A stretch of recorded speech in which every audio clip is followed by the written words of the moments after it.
Assalamualaikum, good evening and welcome to Rangan Bhari Sham with me Kiran Meer के डाल इंसान जा ठीक आयो खैरियत सां आयो मज़े में आयो ऐं आई होप त तव्हां वेदर खे इंजॉय कंदा हूंदा जीअं त मां तव्हांखे कल्ह बि ॿुधायो त भई सुबुह जो जेको आहे फॉगी वेदर हूंदो आहे माक हूंदी आहे ऐं सुठो मौसम आहे इंजॉय करणु घुरिजे ऐं बिल्कुलु हिन खे इंजॉय कयो ऐं कुझु ॾींहंनि जे गैप खां पोइ वरी तव्हांखे हिकु ज़बरदस्त सर्दीअ जी लहर मिलण वारी आहे इनशाला ऐं जीअं त मां तव्हांखे कल्ह बि ॿुधायो त भई बरसातूं आहिनि ऐं शायदि 2-3 ॾींहंनि में ई तव्हांखे हुन जे बारे में ख़बर पइजी वञे त बरसाती सिलसिलो बि आहे मे बी कुझु मींहं बि वसनि ऐं उन खां पोइ वरी जेका हिकिड़ी सर्दी जी लहर ईंदी त उहा अञा वधीक इंजॉयबल हूंदी ऐं जीअं त तव्हांखे ख़बर आहे त अॼु राति जेको आहे इनशाला अल्लाह जे हुकुम सां सभई मिली करे शब मिराज खे सेलिब्रेट कंदासीं शब मिराज असांजी ज़िंदगियुनि जे लाइ उहो तोहफ़ो आहे असांजो नबी पाक सल्लल्लाहु अलैहि वसल्लम जिन अॼु मिराज जो सफ़र कयो हुयो ऐं अॼु हुननि जी मुलाक़ात सतें आसमान ते असांजे पाक रब्बिल आलमीन सां थी ऐं अॼु असांखे जेको आहे नमाज़ ऐं जेको पंहिंजो रोज़नि जो तोहफ़ो मिलियो हुयो जॾहिं हुज़ूर सल्लल्लाहु अलैहि वसल्लम जन जॾहिं विया हुया मेराज ते ऐं अल्लाह साईं उन्हनि खां पुछो त तव्हांखे छा खपे जेको चवंदव तव्हांखे मिलंदो त हर भेरा मुंहिंजे नबी पाक सल्लल्लाहु अलैहि वसल्लम हिकिड़ो ई जवाबु ॾिनो पंहिंजे अल्लाह खे त मूंखे पंहिंजे उम्मत जे लाइ मग़फ़िरत खपे मूंखे पंहिंजी उम्मत जे लाइ मग़फ़िरत खपे त इहा केॾी वॾी ॻाल्हि आहे न त असांजो नबी असांजे लाइ रोए थो पंहिंजी उम्मत जे लाइ रोए थो गिड़गिड़ाए थो पंहिंजे रब जे आॾो ऐं उहो असांजी मग़फ़िरत जे लाइ दुआऊं थो घुरे पियो असांखे एॾो प्यारो तोहफ़ो मिलियो अॼोकी राति असांखे उहो तोहफ़ो मिलियो जेको शायदि कंहिंखे मिलियो हुजे सो अॼोकी राति तव्हांखे इलाही मुबारक हुजे ऐं जीअं त तव्हांखे ख़बर आहे त अॼोकी मिराज जी राति जेको आहे घरनि में न्याज़ बि थींदो आहे मिठो बि पचंदो आहे ग़रीबनि में बि विरहायो वेंदो आहे नमाज़ूं पढ़ियूं वेंदियूं आहिनि नफ़िल पढ़िया वेंदा आहिनि दुआऊं घुरियूं वेंदियूं आहिनि मस्जिदुनि खे सजायो वेंदो आहे घरनि में ॾिया ॿारिया वेंदा आहिनि ऐं ॿारनि खे जेको आहे इहा ई ताक़ीद कबी आहे ॿारनि खे ॿुधाइबो आहे त मेराज जो छा सबक़ु हुयो ऐं मेराज जे हवाले सां ॿारनि खे गाइड कयो वेंदो आहे सो तव्हां सभिनीनि खे मां ॿीहर जेको आहे पंहिंजी तरफ़ां पंहिंजी सॼी टीम ऐं सॼी KTN 7 जी तरफ़ां तव्हांखे मेराज नबी जी मुबारकूं थी ॾियां पई ऐं इलाही तव्हांखे मुबारकूं हुजनि अॼोके ॾींहं में जॾहिं बि तव्हां पंहिंजा हथ अल्लाह जी बारगाह में खणो त असांजी टीम जे लाइ मुंहिंजे लाइ असांजे गेस्ट जे लाइ असांजे व्यूअर्स जे लाइ सभिनीनि जे लाइ दुआऊं ज़रूरु घुरिजो छो त शायदि असांजी दुआउनि में एतिरो असरु न हूंदो पर जेको हथु अल्लाह जी बारगाह में उथंदो तव्हांजी तरफ़ां त थी सघे थो उन में कोई न कोई असरु हुजे चवंदा आहिनि न पंहिंजी दुआऊं जेतिरियूं बि घुरंदा आहियो त तव्हांखे ख़बर पवंदी आहे त असांजी दुआउनि में असरु कोन्हे पर ईअं नाहे हूंदो कंहिं ग़रीब जी दुआ बि लॻी वेंदी आहे कंहिं अमीर जी बि दुआ लॻी वेंदी आहे पर दुआउनि में असरु हूंदो आहे अल्लाह ॿुधंदो आहे देरि ई सही पर अल्लाह साईं ॿुधे थो ईअं न आहे त अल्लाह साईं नथो ॿुधे अल्लाह साईं हर वक़्तु ॿुधे थो ऐं अॼु जी राति त अल्लाह साईं पुकारे पंहिंजे बंदनि खे चवंदो अचो घुरो मूंखां जेको घुरिणो अथव मग़फ़िरत जी दुआऊं घुरो ऐं इमालनामा त मथे कुझु 15 ॾींहंनि खां पोइ असांजा हिसाब किताब थींदा पर अॼोकी राति जेके तोहफ़ा मिलिया आहिनि असांखे उन्हनि जे लाइ ज़रूरु जेको आहे सोचो नमाज़ पढ़ो क़ुरान पढ़ो ऐं पंहिंजी मग़फ़िरत जे लाइ पंहिंजे घर भातियुनि जी मग़फ़िरत लाइ दुआऊं लाज़मी घुरो सो इन खां अलावा व्यूअर्स मां तव्हांखे ॿुधाइणु चाहींदसि असां सां गॾु स्टूडियो में अॼु ज़बरदस्त गेस्ट मौजूदु आहिनि जीअं त असां क्लाइमेट जे हवाले सां वेदर जे हवाले सां तव्हां सां डेली बेसिस ते ॻाल्हाईंदा आहियूं पंहिंजे प्रोग्राम में तव्हांखे आगाह बि कंदा रहंदा आहियूं कुझु तव्हांखे शयूं बि ॿुधाईंदा रहंदा आहियूं असांजे लाइ जेको आहे वेदर ॾाढो इम्पॉर्टेंट आहे असां वटि 4 सीज़न्स आहिनि अल्हम्दुलिल्लाह पाकिस्तान ग्लेशियर मेल्ट कंट्रीज़ मां हिकु आहे ऐं असांखे फ़ख़्रु आहे त असां हिकु अहिड़े मुल्क में रहूं था जेको असांजो प्यारो मुल्क आहे हर नेमत आहे अल्लाह जी इन मुल्क जे अंदरि पर असांजो अॼुकल्ह जेको ग्लोबली ॾिसिजे सिर्फ़ु पाकिस्तान न सॼी दुनिया में क्लाइमेट चेंज थी रहियो आहे ऐं ग्लोबल वार्मिंग बि आहे सो अॼु जेको आहे असां जेको आहे ॻाल्हाईंदासीं क्लाइमेट चेंज ते कुझु शयूं आहिनि जेके अॼु असां पंहिंजे प्रोग्राम में डिस्कस कंदासीं सो मां तव्हांखे ॿुधाइणु चाहींदसि असां सां गॾु स्टूडियो में मौजूदु आहिनि अज़ीज़ुल्लाह मेमर साहब जेके नेचुरलिस्ट आहिनि ऐं लैंडलॉर्ड बि आहिनि गॾोगॾु CEO of safe milk and Bukhari compose उन्हनि खे भलीकार कंदासीं उन खां अलावा असां सां गॾु अॼु हिकु ॿी ज़बरदस्त शख़्सियत वेठल आहे मां तव्हांखे ॿुधाइणु चाहियां मिस्टर ज़ाकिर हुसैन साहब असां सां गॾु आहिनि, साबिक़ PIA ऑफिसर आहिनि फ्रॉम कैनेडा ऐं कुझु टाइम खां वठी जेको आहे कैनेडा में रहाइश पज़ीर आहिनि ऐं हींअर मोकलुनि जे करे जेको आहे हिते पाकिस्तान आयल आहिनि, विज़िट ते आयल आहिनि। ऐं मां तव्हांखे इहो बि ॿुधायां त हू अहिड़ी फैमिली मां तालुक़ु रखनि था, असांजे मुल्क जो प्यारो लीडर बानी पाकिस्तान क़ाइद आज़म मोहम्मद अली जिन्ना साहब जी फैमिली जा मेंबर आहिनि, उन्हनि जी फैमिली मां आहिनि ऐं असांखे फ़ख़्रु आहे त बानी पाकिस्तान जेको आहे सिंध में पैदा थियो, सिंध में तालीम हासिल कई ऐं पाकिस्तान जो लीडर थियो ऐं पाकिस्तान खे आज़ादु करायनि ऐं आज़ादी ॾियारनि। असांजे बानी पाकिस्तान जो जेको आहे हिन मुल्क खे आज़ादु कराइण में इलाही वॾो हथु आहे, क़दुरु कयो हिन मुल्क जी। ही मुल्क ॾाढो ख़ूबसूरत आहे, एॾो ख़ूबसूरत मुल्क आहे जो मां पंहिंजे लफ़्ज़नि में बयानु नथी करे सघां। पुछो उन्हनि माण्हुनि खां जेके मुल्क खां ॿाहिरि वेठल आहिनि, उन्हनि खे क़दुरु थींदी हूंदी पंहिंजे मुल्क जी, जेके एतिरनि अरसनि खां जेको आहे ॿाहिरि रहनि था। ऐं इन में कोई शक कोन्हे को, जॾहिं असां बि वेंदा आहियूं काॾे ॿाहिरि वेंदा आहियूं, मुल्क खां ॿाहिरि वेंदा आहियूं, चाहे हफ़्तो ई छो न असां किथे रहूं, त असांखे अहसासु थियणु शुरू थींदो आहे त पंहिंजो मुल्क आहे, पंहिंजो घरु आहे। सो ही मुल्क असांजो घरु आहे, इनखे ओन कयो, हिन जी तरक़ीअ में, हिन जे रोज़गार में नौजवाननि जे लाइ महिनत कयो ऐं उन्हनि जो हथु वंडरायो हिन में। उनखां अलावा असां सां गॾु हिते सिंगर बि मौजूदु आहिनि, सुहेल दानिश, सो उन्हनि खे बि भलीकार कंदासीं। अस्सलाम वालेकुम सर। अस्सलाम वालेकुम। सॉरी मां थोड़ी वधीक ड्रेग करे वियमि। कीअं आहियो सर? ठीकु आहियो? तबीयत ठीकु आहे? कैसे हैं सर आप? ठीक है? ठीक ठाक। आपको भी वेलकम करती हूँ, तव्हांखे भी वेलकम थी कयां सर मां।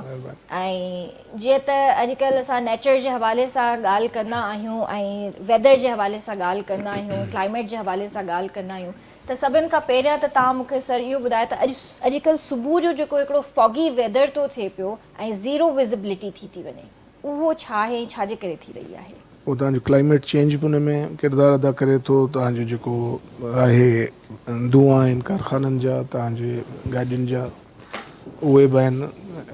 एयर जेका असां हेवी थियो थी वञे उहा मिक्स कान थी थिए।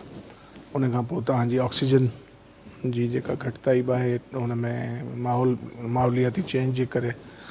उन खां पोइ तव्हांजा जेके हाई राइज़ बिल्डिंग्स आहिनि उहे बि उनजो हिकिड़ो वॾो रीज़न आहिनि। हा, त एयर पैसेज जा जेके आहिनि से तव्हांजा रस्ता बंदि थी विया आहिनि काफ़ी हद ताईं। वणकारी बिल्कुलु कान्हे। वण जेको आहे सो कराचीअ में हर जॻह ते कंक्रीट जो जंगल आहे, वण रहिया कोन्हनि, जेके रहिया बि आहिनि उहे ख़ैर सां असांजा इदारा उनखे अञा वधण खां अॻु में कटण वारा शुरू हूंदा आहिनि। त बायोलॉजिकल इम्बैलेंस जेको आहे न उहो माना हींअर असांजे ख़ासि तौर ते कराची शहर में बायोलॉजिकल इम्बैलेंस जो शिकार आहियूं। ऐं उन्हनि मुख़्तलिफ़ रीज़न्स जे करे जेको आहे सो तव्हां ऐं इहे शयूं अञा वधंदियूं वेंदियूं। इहे शयूं जेकॾहिं ईअं ई रहियूं, वणकारी न थी, तव्हांजो बिल्डिंगुनि ते इहो ई ज़ोर रहियो, डेंसिटी ऑफ पॉपुलेशन ईअं ई वधंदी रही ऐं पॉल्यूशन ईअं ई वधंदी रही, किचिरे जो सही ठिकाने न लॻणु, उनखे गिटियुनि में या पहाड़नि में साड़े छॾणु, इहे सभु फैक्टर्स आहिनि जेके तव्हांजे अल्टीमेटली तव्हांजी हेल्थ ख़राबु कंदा वेंदा वधीक। अञा सर कीअं था बची सघूं इन्हनि शयुनि खां? माहौल बि तव्हां ॾिसो त असांजो माहौल बि ॾाढो पॉल्यूटेड आहे, त कीअं असां इन्हनि शयुनि खे बहितर करे सघूं था? असांखे हेठां माना पब्लिक खां वठी मथे गवर्नमेंट ताईं सभई माना पंहिंजो पंहिंजो जेकॾहिं किरदारु अदा कंदासीं त उन खां पोइ बची सघूं था। उनखां अलावा ज़ाती तौर ते माण्हू पाण बि इनफ़रादी तौर ते नथो बची सघे, जेकॾहिं गवर्नमेंट चाहींदी उनजे बावजूदि बि न। ऐं जेकॾहिं माना सिर्फ़ु गवर्नमेंट चाहींदी त बि कोन्ह थींदो, जेकॾहिं सिर्फ़ु पब्लिक चाहींदी तॾहिं बि कोन्ह थींदो। ही तव्हां गॾिजी जेको आहे सो ॿई जॾहिं हिकु माना तव्हां किचिरो साड़णु छॾे ॾियो, पहिरीं ॻाल्हि त प्रोड्यूस करणु घटाए छॾियो। माना तव्हां हींअर प्लास्टिक जो इस्तेमालु ॾिसी वठो, उन्हनि प्लास्टिक जे करे उन खां पोइ उन प्लास्टिक खे तव्हां जॾहिं बर्न करियो था त उहा जेका यानी उनजो जेको धुओं आहे उहो इनहेल केरु थो करे। बिल्कुलु असां ई कयूं था, बट मूंखे इहो बि ज़रूरु ॿुधायो त जीअं तव्हां प्लास्टिक बैग्स जी ॻाल्हि कई त हिते त बैन लॻंदो आहे, कुझु टाइम जे लाइ चयो वेंदो आहे त भई प्लास्टिक बैग्स जेको आहे शॉप सां बि ग़ाइबु थी वेंदियूं आहिनि। हो कुझु असांखे ॿिया पेपर्स ॾियणु शुरू करे छॾींदा आहिनि बैग्स जा, वरी हफ़्ते खां पोइ ॾिसंदा आहियूं वरी प्लास्टिक बैग्स अची वियूं। हक़ीक़त में पाकिस्तान में बैन लॻंदो आहे रेट वधाइण लाइ। ओह गॉड। ठीकु आहे, उहो बैन जेको आहे सो ट्रू सेंस में न पब्लिक उनखे एक्सेप्ट करे थी ऐं न गवर्नमेंट इन में कुझु करे सघे थी। ठीकु आहे न, त उहा शइ जेसि ताईं तव्हां ॿिन्ही पासे पब्लिक में उहा अवेयरनेस हुजे। ऐं मुंहिंजी आदत आहे, ऐं कॾहिं का नंढी शइ हूंदी आहे न त उनखे चवंदो आहे त भई इहा मूंखे थैलीअ में न विझी ॾे, हथ में ॾेई छॾ। सही। ऐं उन ई साॻी दुकान ते तव्हां सां गॾु को बीठो हूंदो जेको थैली डबल कर देना। हाँ एग्जैक्टली। हाँ ठीकु आहे, थैली डबल कर देना। भई फॉर वॉट? या कपिड़े जी थैली गाॾी में रखी छॾियो, या तव्हां पंहिंजे खीसे में रखी छॾियो, अचो था का शइ वठणु, तव्हां कपिड़े जी थैली में खणी वियो हलिया। ठीकु आहे, नंढे हूंदे खां वठी हूंदो खीर वठणु वेंदासीं पंहिंजे घरां स्टील जो थां खणी वेंदासीं, उन में वञी वठी ईंदासीं। उहा शइ ख़तमु थी वई, हाणे प्लास्टिक जी थैली आहे। हाणे इहे सभु शयूं आहिनि जेके माना हाणे लाइफ स्टाइल उहो थी वियो आहे डिस्पोजेबिलिटी। पर हाणे डिस्पोजेबिलिटी साॻी इहे शयूं कंज़्यूम थियनि थियूं, यूज़ थियनि थियूं। सिंगापुर हींअर आहे दुनिया जे साम्हूं मिसाल आहे, त उन सिंगापुर में इहा ई प्लास्टिक जेका आहे उनखे साड़े उन मां एनर्जी हासिलु कई थी वञे। ठीकु आहे, ऐं उते पॉल्यूशन कान्हे, ज़ीरो पॉल्यूशन आहे। त तव्हां उन जा उहे सिस्टम्स अपनाए छॾियो न। जापान जो मिसाल वठो, मुंहिंजो अज़ीज़ आहे हमज़ुल्फ आहे, उहो वियल हो जापान, हुन ॿुधायो चईंदा असां जिते रहियल हुआसीं उते डस्टबिन में किचिरो विधोसीं, उहो कोन हुननि खयों। त 2 ॾींहं थी विया हलिया, हुन कोन खयो। त चई हुन खां पुछा कईसीं त भई हीअ छा आहे? त हुन चयो त भई तव्हां 3 डस्टबिन्स पियल आहिनि न, त हिन में वेजिटेबल्स ऐं खाधे पीते शयूं हिकिड़े में विझणियूं आहिनि, पेपर ॿिए में विझणो आहे। चई इहो जेसि ताईं तव्हां पाण सेग्रीगेट कंदो त ॿियो माण्हू अची खणंदो ई कोन तव्हां वटां। बिल्कुलु सही। त इहे शयूं जेको आहे सो असां वटि त जेको आहे सो हर शइ माज़रत सां माना वॾियुनि वॾियुनि बिल्डिंगुनि मां ख़वातीन जेको पैम्पर कढी ॿाहिरि उछलाए छॾींदियूं। माना मक़सदु त इहो कोन्हे परवाह भई कंहिंजे माना त हर शइ माना इहो पब्लिक अवेयरनेस खां वठी गवर्नमेंट माना सभु जेसि ताईं पंहिंजो पार्ट प्ले कोन कंदा।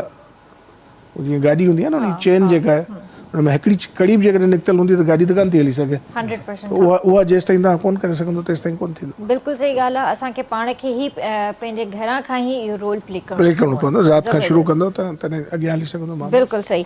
सर आप बताइए कि आपकी जर्नी कैसी रही और कनाडा का सफ़र कैसे तय हुआ? कनाडा का सफ़र सही रहा जी, ये हमारा मुल्क है, अब हमें इसकी बात पूछे। नहीं, कनाडा तक कैसे पहुंचे ये तो पूछेंगे ना आपसे। ये किसी टाइम पे हमारे बच्चे गए। अच्छा। एक बच्ची गई किंग्स यूनिवर्सिटी इंग्लैंड में, एक यूनिवर्सिटी ऑफ टोरंटो में गया। जब ये तीसरी चले गए, मैंने कहा फिर हम यहाँ क्या कर रहे हैं? और ये इन्होंने बिल्कुल बात सही दिया, 3 दिस थिंग्स, यू नो, एक तो रिसाइक्लेबल है, एक ऑर्गेनिक है और एक गार्बेज है। दूसरी बात, वहाँ पर आपको कोई नॉन ये वो होगी पेपर या क्लॉथ की होगी बैग्स देंगे आपको, कोई आपको स्टोर उसके अलावा देगा ही नहीं। सो अभी मेरे पास भी वो लेके लाया था, वो डिस्पोजेबल नहीं है, U can not use it, वो आपको देंगे ही नहीं, या तो पेपर की देंगे। दूसरी बात, एक भी किचन रोल प्रोड्यूस करने में 40 पाउंड्स ऑफ वाटर वेस्ट होते हैं। एंड फॉरगेट द केमिकल्स जो हो रहे हैं वो अलग है, कितना कंजम्पशन है। इन्होंने बड़ी प्यारी बात बताई, एग्जैक्टली वो जा रहा है। फिर आपकी शुगर केन है, किसी ज़माने शुगर केन की पैदावार पाकिस्तान में इतनी नहीं थी, जब से शुगर केन है, it takes a lot of water. The other thing which takes water is cotton. अगर इसी जगह अगर आप वीट से रिप्लेस कर दें, that will consume lace water. Soviet union में एक जगह थी जो उज़्बेकिस्तान और एक और उसके दरमियान थी, Aral sea. It was the biggest lake in the world. अब वो सूख के बिल्कुल ड्राई हो गई है, उसमें से डस्ट बॉल बन गया, उधर से तूफ़ानी मिट्टी उठती है। And this is what we are heading to, this exactly what is. हाँ, जब छोटे थे हम सिंध जाते थे, इतने दरख्त थे, आसमान नज़र नहीं आता था, बिल्कुल नहीं, बिल्कुल वो वाटर भी ऐसे लगता था रिफ्लेक्शन से ग्रीन है। अब कहीं भी नहीं, यहाँ जितने भी रोड्स हैं, ट्रीज़ वो अंग्रेज लगा गए थे, बनियन ट्रीज़ वगैरह, इतनी थी नज़र ही नहीं आती। अब देखें कहाँ डस्ट स्टॉर्म सब हमारे पास एग्जैक्टली बलूचिस्तान की तरफ से। और ये इन्होंने बिल्डिंग की बात सही बताई, वो बिल्डिंग जो होती है ना, वो एक तो हीट एब्जॉर्ब करती है, फिर वो रात को हीट रेडिएट करती है। जब वो रेडिएट करती है तो आप उसमें पकते हो। क्या करें, यहाँ पे आप देखें पॉपुलेशन भी मतलब एक लिमिट से बढ़ गई है कराची के अंदर। एग्जैक्टली बहुत ज़्यादा बढ़ गई है। जो एक लिमिट थी पॉपुलेशन की, वो एक्सीड कर गई है। अब जाहिर है, अब लोगों को रहना भी है, घर भी बनेंगे, बिल्डर्स का भी काम चल रहा है, हर चीज़ चल रही है, देखें बिल्डिंग्स भी बनेंगी। देखें, हम 3.5 करोड़ के थे, ठीक है, we are the fastest growing population in the world. अल्हम्दुलिल्लाह। अल्हम्दुलिल्लाह। हमने 8 टाइम्स उसको एक्सीड किया इन द लास्ट 80 ईयर्स। सही। यूनाइटेड स्टेट्स 1960 में 200 मिलियन यानी 20 करोड़ था, आज वो 33 या 35 करोड़ होगा। इट टुक देम सच अ लॉन्ग टाइम, ऑलमोस्ट देखें 65 years to do that. And don't forget वो इमिग्रेशन है, हाँ सारे के सारे सारा इमिग्रेशन ऑलमोस्ट ऑल। उनके यहाँ जो है वो यूरोप में लेस देन 2% पॉपुलेशन ग्रोथ है, and the sustainable model is 2.1%। अगर वो 2.1% होगा तो वो पॉपुलेशन स्टैटिक रहेगा, स्टेबल रहेगा। उससे कम होगा तो वो कम हो, यानी वाइप आउट हो जाएंगे। This what's happening in Europe, that's what's happening in Japan, that's what's happening in China, that's what happening in Russia. Russia की पॉपुलेशन पहले 15 करोड़ थी, अब 14 करोड़ हो गई है, और शायद अभी जब मैं बात कर रहा हूँ लेटेस्ट मैं नहीं देखा, शायद 13.5 रह गई है। Now what should I say? What's going on in Pakistan? Well, I think I don't want to say it, but you understand.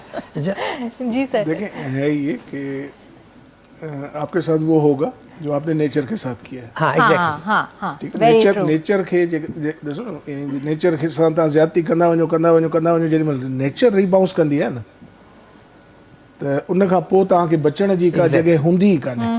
वो पंहिंजो बदलो वठंदी ठीकु आहे आहे। नेचर। अच्छा, तव्हां वटि तव्हां माना ख़ासि तौर ते जेकॾहिं फ़ज़ाई हदूद में वञी मथां तव्हां जहाज़ मां ॾिसो, तव्हां वटि ज़मीन जी खोट आहे छा? बिल्कुलु भी न। अॼु बि तव्हां जेको आहे समुंड खे छॾण लाइ तयारु कोन्हे, उन में जेको आहे सो कब्ज़ा करण जे चकर में आहियो। तव्हांखे हर इंच विकिणणो आहे। तव्हांखे हिते डिफेंस सॼे में तव्हांखे पार्किंग नज़र अचे थी, त पार्किंग जेको हिकिड़ी जॻह छॾियल आहे। ठीकु आहे, ख़ासि तौर ते जंहिं हिन एरिया फेज़ 2 वारे में या कमर्शियल एरियाज़ में तव्हां वञो, ठीकु आहे इहो त हिकिड़ो हूंदो आहे त जंहिंजो जेको कमु हूंदो आहे, जीअं नाज़िमाबाद आहे प्रॉपर आर्किटेक्चर प्लानिंग सां ठहियलु आहे। ही कंहिंजे इन हवाले आहियूंसीं। ठीकु आहे, हाणे उन में इहो आहे त तव्हां जॾहिं का शइ छॾण लाइ तयारु कोन आहियो ऐं सिर्फ़ु छा आहे त लेपा पोती आहे त भई तव्हां यानी जेके ॿाहिरि आइलैंड्स आहिनि उनखे तव्हां ग्रीन करे छॾियो या छा, पर माण्हुनि जे लाइ त तव्हां कोई स्पेस छॾियो ई कोन्हे न। बिल्कुलु। बायोलॉजिकल बैलेंस जेको आहे वो तमामु ज़रूरी आहे, उहो तव्हां ख़तमु करे छॾियो आहे न। एग्जैक्टली। तव्हांखे इहो गिझ खे पाण छा चवंदा आहियूं, वल्चर तव्हांखे हाणे नज़र अचे थो, गिझ नज़र अचे थी? ठीकु आहे, बिल्कुलु भी न। हाणे वल्चर जो किरदारु काइनात में जमादार वारो आहे। डेड मीट जो आहे, फ्लैश जो है, वो वल्चर ख़त्म करता है। हाणे तव्हां उनखे छाजे करे ख़त्म थियो? मुख़्तलिफ़ केमिकल्स जे लाइ, फर्टिलाइज़र्स जे लाइ शयूं खाई उन्हनि जो ख़त्म थी वियो। ठीकु आहे, तव्हां त उन जॻह ते वेठा आहियो जो जीअं पहिरें ज़माने में हूंदा ताउन जूं बीमारियूं हूंदियूं न, त बीमारी आई त ॻोठनि जा ॻोठ ऐं शहरनि जा शहर वीरान थी वेंदा, लखे करोड़े माण्हू मरी वेंदा। तव्हां उन अर्ज ते वेठा आहियो। तव्हांजे बॉडी में हाणे को रेजिस्टेंस कोन्हे, जेतिरा एंटीबायोटिक्स एंटी एलर्जेंट्स तव्हां वठी वेठा आहियो। जेको खाधो तव्हां खाओ पिया उन में तव्हांखे कहिड़ी एनर्जी पई मिले? कुझु भी न सर। सॼो असां आर्टिफिशियल ऐं केमिकल्स ते ई न ज़िंदगी तव्हां गुज़ारे वटि रहिया साह आहियूं। खणण जे लाइ ताज़ी हवा आहे, न तव्हां वटि पीअण जे लाइ साफ़ पाणी आहे। पाणी ई कोन्हे, माना टैंकरुनि में तव्हांखे छा थो मिले? ठीकु आहे, उन खां पोइ तव्हां वञो त माना यानी पाकिस्तान जी पॉपुलेशन जंहिं यानी उन सां वञूं पिया त हींअर जेकॾहिं तव्हां साइको एनालिसिस करायो त असां अध खां वधीक नेशन असांजी साइकोलॉजिकली बीमार आहे। एग्जैक्टली आहे। We are misfit and unfit. असांजी यूथ ॾिसो न, असांजी यूथ ॾिसो, हू मेंटली हींअर इल आहे। भई उन जी वजह आहे न, तव्हां ॾिसो न, हींअर हिते ॿिली आई अंदरि त हिननि हुनखे ॿाहिरि कढियो आहे।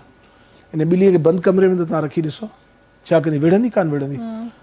त तव्हां माण्हुनि खे स्पेस त ॾींदो न, माण्हुनि खे उहो माहौल ॾींदो जिते हुननि खे सर्वाइव करिणो आहे।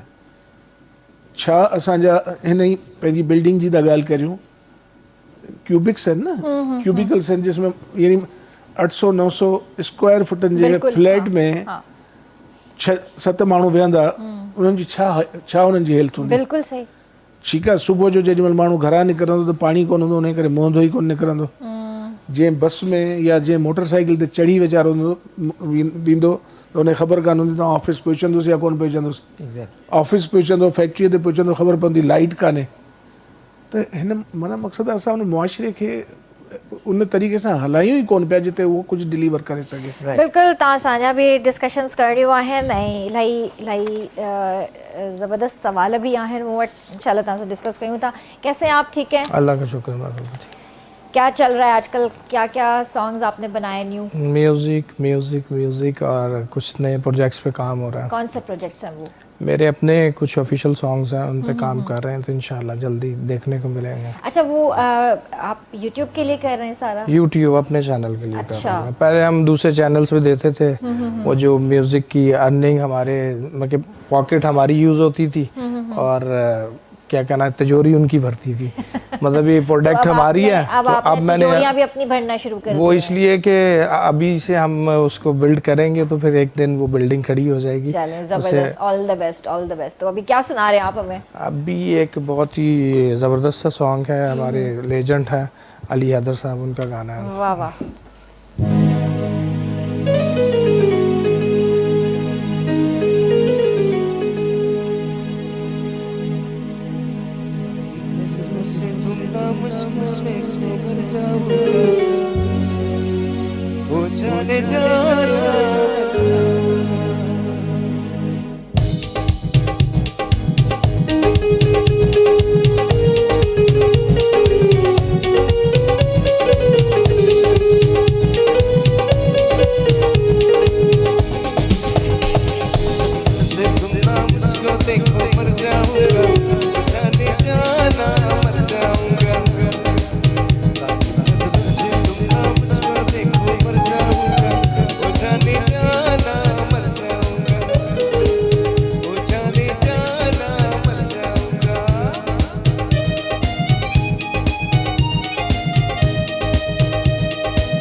बेहतरीन।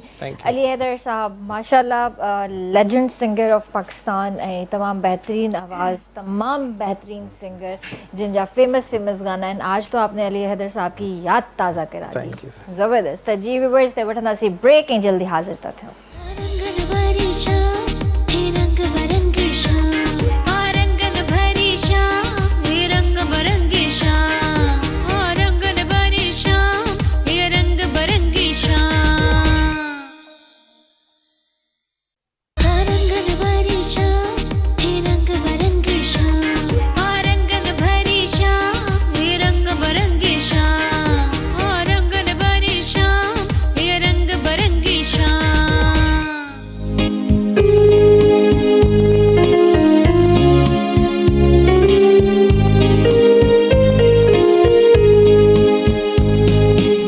तव्हांखे भलीकार कंदासीं रंगन भरी शाम में। तव्हां बि असांजे प्रोग्राम में शामिल थी सघो था, असांखे कॉल करे सघो था। नंबर मुंहिंजी स्क्रीन ते अची रहियो आहे। ऐं जीअं शाम जो टाइम आहे ऐं थोरी थोरी गर्मी बि महसूसु थी रही आहे ऐं उन में जेको आहे असां इहो ई फील करायूं था त असां AC हलाए वेठा आहियूं ऐं असांखे थधिकार महसूसु थी रहियो आहे।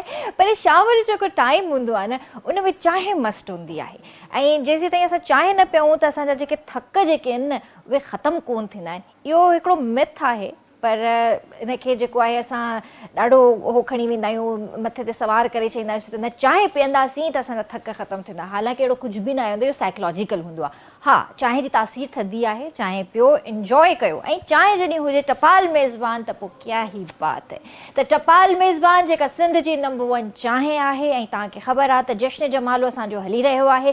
त जश्न जमालो जा ॿई होस्ट राजा मेमण ऐं ज़ुहेब चांडियो जेके तव्हांजा फेवरेट होस्ट आहिनि, तव्हांखे मौक़ो मिलंदो उन्हनि सां मिलण जो। ऐं उन खां अलावा उते जेकी बि टिकटॉकर्स ईंदा, सिंगर्स ईंदा या एक्टर्स ईंदा, उन्हनि सां बि मिलण जो तव्हांखे मौक़ो मिली सघे थो ऐं सेल्फी कढाइण जो बि मौक़ो मिली सघे थो।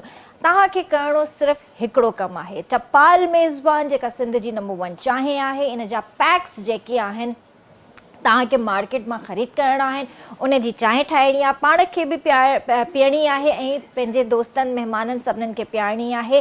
ऐं उन खां अलावा इन जा पैक्स जेके बि आहिनि उन में पंहिंजी डिटेल्स विझी भर वारे ड्रॉप बॉक्स में विझी छॾियो। लकी ड्रॉ में तव्हांजो नालो निकिरंदो त तव्हां गेम शो जो हिसो थींदा त तव्हां उते अची गेम्स बि खेॾी सघो था ऐं सभिनीनि सां मिली बि सघो था। बसि हाणे मुंहिंजी एनर्जी लो थी थिए पई, त इन जे करे जल्दी कयो, पैक्स ख़रीद कयो ऐं जश्न जमालो जो हिसो थी वञो।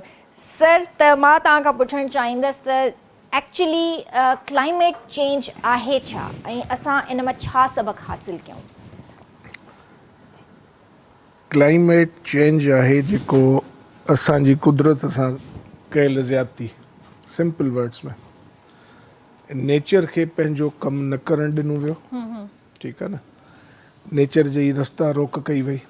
जीअं साईं हींअर विच में ॻाल्हि कई पिए त भई शुगर केन जी जेका क्रॉप आहे उनखे पाणी जेको आहे सो तमामु घणो खपे। पहिरीं ॻाल्हि त असां वटि वधि में वधि जेको पाणीअ जो ज़ियान आहे उहो फ्लड वाटरिंग असां वटि सिस्टम आहे, जेको असीं ॿनीअ में पाणी छोड़े छॾींदा आहियूं सॼो। हाणे उन फ्लड वाटरिंग जे करे असां वटि पाणी जी कंज़प्शन वधीक आहे, पाणीअ जी एवापोरेशन वधीक आहे। ऐं उन खां पोइ असांजो जेको असां फर्टिलाइज़र्स इस्तेमालु करियूं था त उन में जेका यूरिया आहे उहा तक़रीबन 20% क्रॉप खे मिले थी, 80% या एयर में थी वेंट थी वञे या ज़मीन में हुन जे ज़मीन जी कशिश जे शकल जे हिसाब सां रूट ज़ोन खां ॿाहिरि थी हली वञे।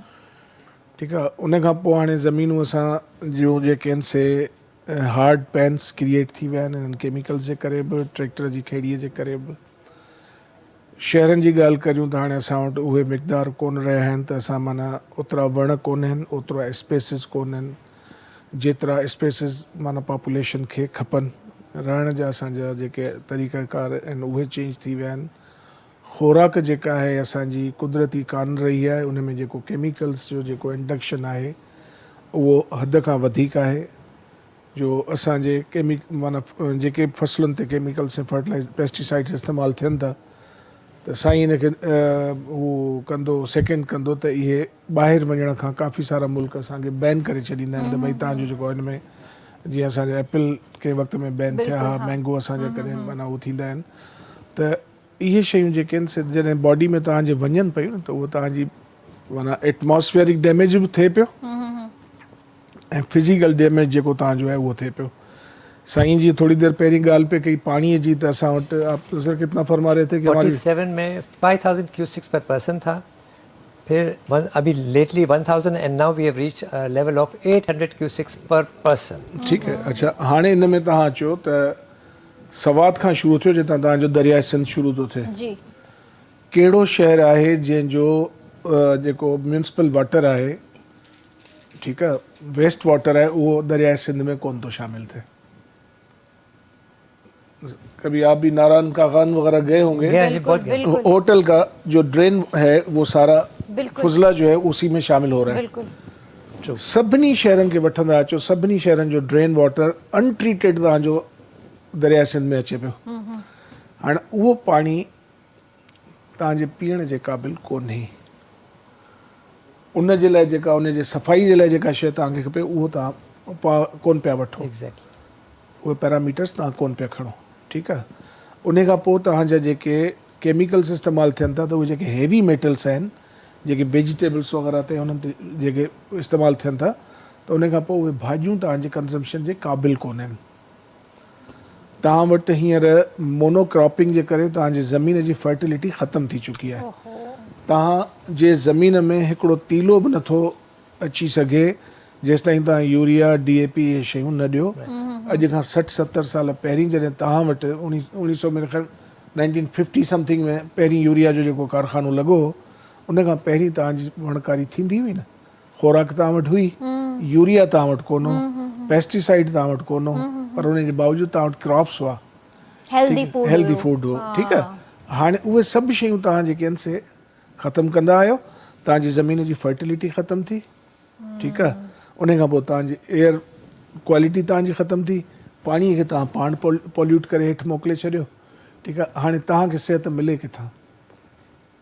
त तव्हां जेसिताईं नेचर खे पंहिंजो स्पेस न ॾींदव, नेचर खे जेसिताईं तव्हां पंहिंजो स्पेस कोन ॾींदव तेसिताईं नेचर कमु कान करे सघंदी। सर पर इन में माण्हुनि जो बि त हथु आहे न। ॾिसो जिथे वहकरा आहिनि उते घर आहिनि, घर ठाहे वेठा आहिनि उहे बि, ऐं इंफ्रास्ट्रक्चर असांजो तबाह थी चुको आहे। उहो उन करण में असां ॿई ॾिसो ताड़ी कॾहिं हिनखे हथ खे पियो हलाईंदुसि, ताड़ी कॾहिं कान वॼंदी, पर जीअं साम्हूं थींदो त ताड़ी वॼंदी। त तबाह करण वारनि में असांजी अवाम बि शामिल आहे, असांजा हुकुमरान, असांजो ब्यूरोक्रेट, सभई असीं हुनजा जवाबदार आहियूं। को हिकिड़ो तबिको उन जो हू कोन्हे, ठीकु आहे। असां ॾिसो न, तव्हां ॿिए खे रस्तो ॾींदो, ॿियो बि तव्हांखे रस्तो ॾींदो, ॿिए जो केयर कंदो, ॿियो तव्हांजो केयर कंदो। हिकिड़ो गिव एंड टेक आहे न। नेचर बि it works like that. Nature खे ॾींदो, नेचर तव्हां कॾहिं तव्हां हिकिड़ो वण अगरि कभी आम के दरख्त के नीचे खड़े होके देखें या बेर के दरख्त के नीचे खड़े होके देखें, हर साल केतिरा बेर ईंदा आहिनि या चीकू ईंदा आहिनि। बीज कितने आपने बोए थे?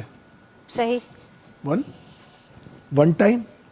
50 सालनि ताईं तव्हांखे हर साल अंब पियो ॾे, हर साल बेर पियो ॾे, हर साल जेको ठीकु आहे। नेचर जेका तव्हांजी आहे न उहा तव्हांखे मल्टीप्लाए करे वापसि ॾींदी, पर तव्हां नेचर खे ॾींदव त। जेकॾहिं नेचर खे न ॾींदव त पोइ तव्हांखे छा मिलंदो? जेको तव्हां पोखे ई कोन्हे सो तव्हां छा माना कटींदो?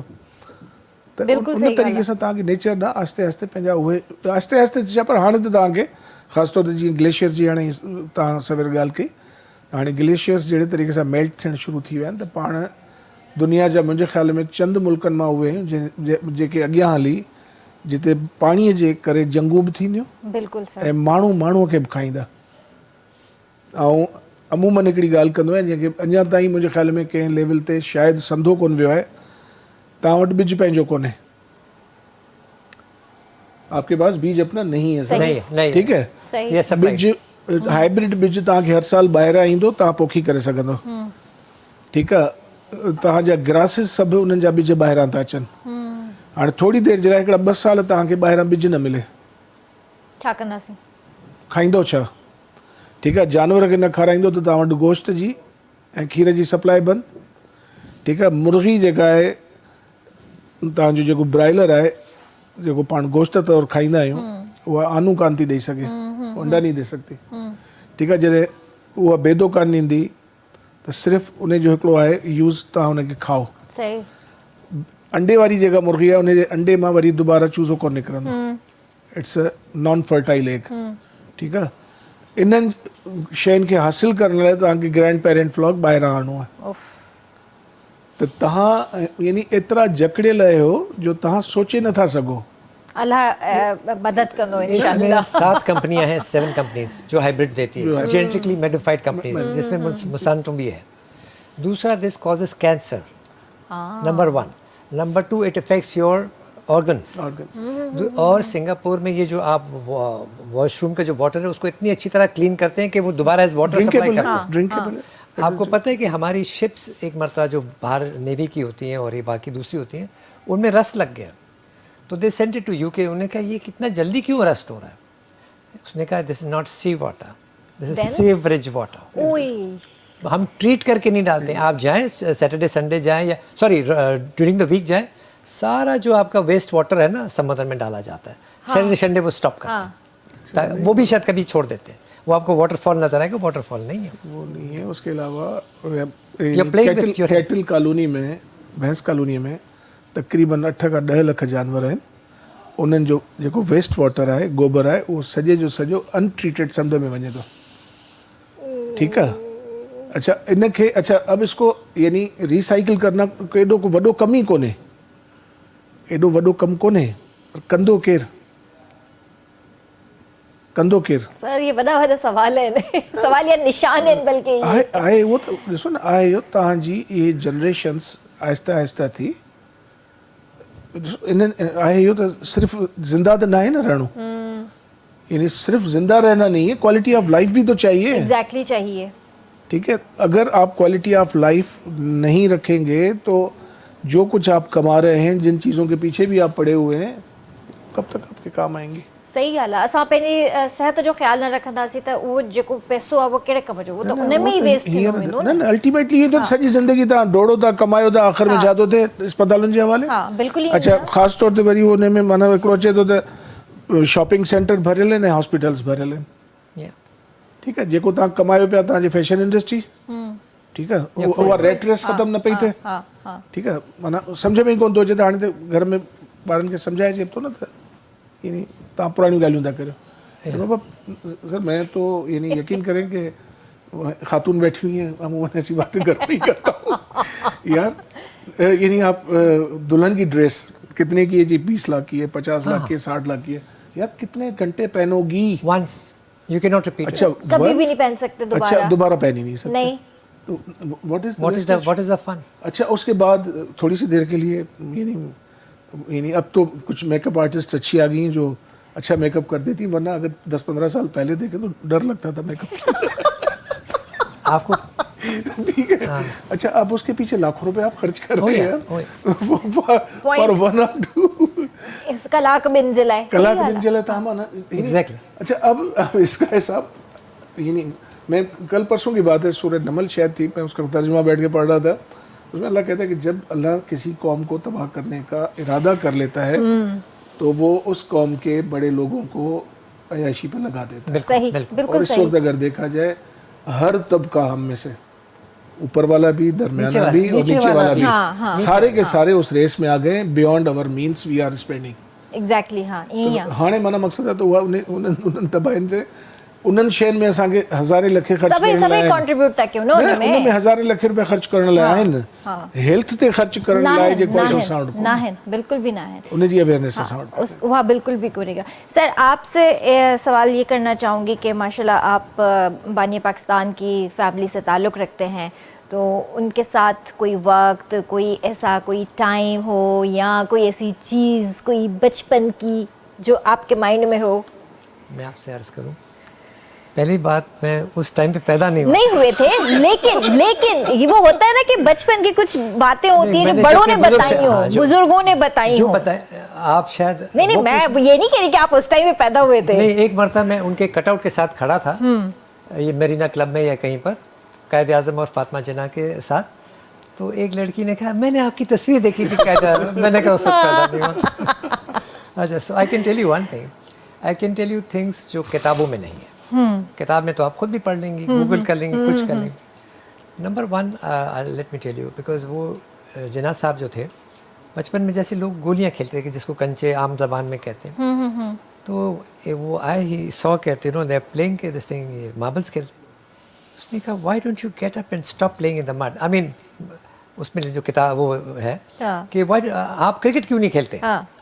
क्रिकेट खेलें, कोई ऐसी चीज़ कहें। इसके अलावा वो बड़े फोकस्ड इंसान थे, जो इनको करना था वही करना था, उसके आगे पीछे नहीं। एंड उन्होंने कभी अपने प्रिंसिपल्स पे कॉम्प्रोमाइज़ नहीं किया, माँ बाप की हमेशा इताअत की। इसके अलावा this may be news to you, वो सल्लल्लाहु अलैहि वसल्लम को की हर बात को मानते थे। Maybe he was not you know ritual practicing, वो नहीं था कि नमाजी टाइप और this thing, but he had a very firm belief. And one of the reasons why he went to Lincoln's Inn, वहाँ पर सल्लल्लाहु अलैहि वसल्लम का वो है बाहर वो है लिखा हुआ है, तो दैट फॉर हिम वाज वेरी इंपॉर्टेंट। और इन्होंने जो भी किया, पैसा जोड़ने की कोशिश नहीं की। Let me tell you this, 1935 या 6 में जब वो वापस आए, उसने कोई केस नहीं किया। इसके अलावा I know a lot of पीपल जो मेरे हम उम्र है, ये मुझसे बड़े हैं, मैंने उनसे कभी बात होती है, उन्हें कहा हमारे वालिद गए थे उनके पास कोई मशवरा लेने, उनकी फ़ीस इतनी थी कि लोग अफोर्ड नहीं कर सकते थे। इन्होंने एक मरतबा उनको कहा कि जी, एक बंदे ने कहा कि जी, उनको रेफरेंस मिला था लंदन से, जब वो कर गया, I can offer you a salary of 1500 rupees a month. उसने कहा I can make 1500 in a day. Wow. And he did it. मगर 35 36 जब भी वो लौट के आए, एक पैसा नहीं बनाया, जो भी पैसा है पाकिस्तान के लिए खर्च किया। उनकी सिस्टर ने शादी नहीं की, she was a dentist, but उनके वो दांत भी उन्होंने अपने इनसे क्लीन नहीं करवाए। और अपने उस वक्त उन्होंने वेमेन एम्पावरमेंट की जो बात आज आप सुन रहे हैं, या मार्गरेट थैचर 1980 में, या टंसू चिलर बाद में अभी रिसेंटली 90s में, वो ऑलरेडी कर चुके थे।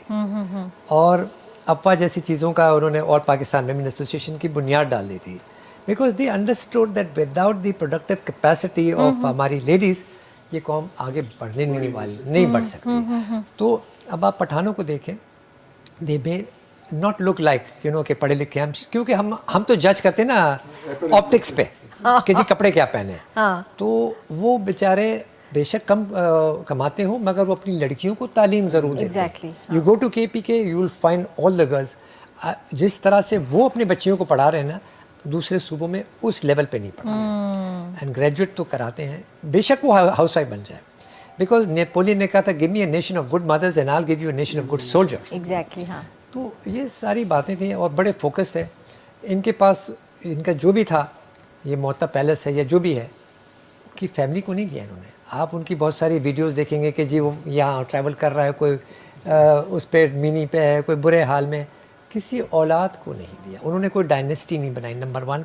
नंबर 2, एक मरतबा उनका भाई अहमद, उनका शायद, मैं अगर if I remember the correct this thing, he had 2 more brothers, तो वो गए कायद आज़म के पास, विजिटिंग कार्ड पे लिखा था brother of Quaid Azam. Wow. Jinnah साहब को दिया, उसने कहा I don't want to see this man in the governor generals house. That was the end of the story. अब आप ये देखिए, सो मच फोकस। या उन्होंने कहा नहीं, ये नहीं चलेगा। उनके जो भी पर्सनल एक्सपेंसेस थे, he is to pay for it. कोई गवर्नमेंट फंड से 1 रुपया कभी भी नहीं लिया, नॉट अ सिंग। जुराबें, पेन। एक मरतबा लियाकत मर्चेंट उनके पास कुछ साइन कराने गए, उन्हें कल आना।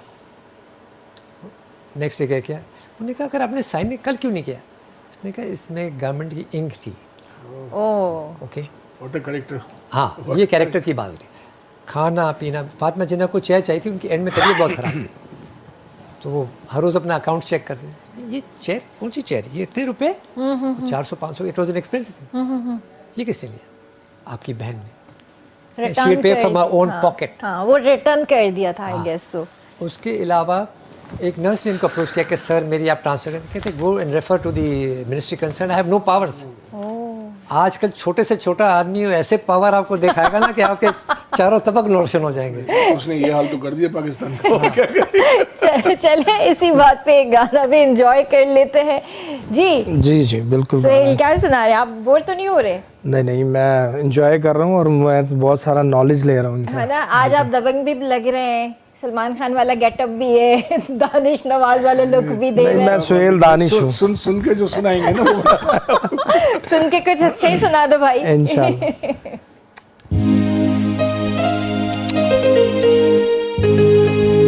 ओ जाना रे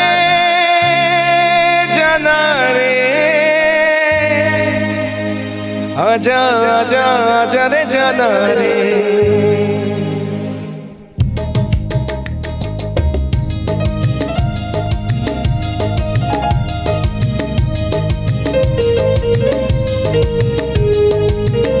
जाना रे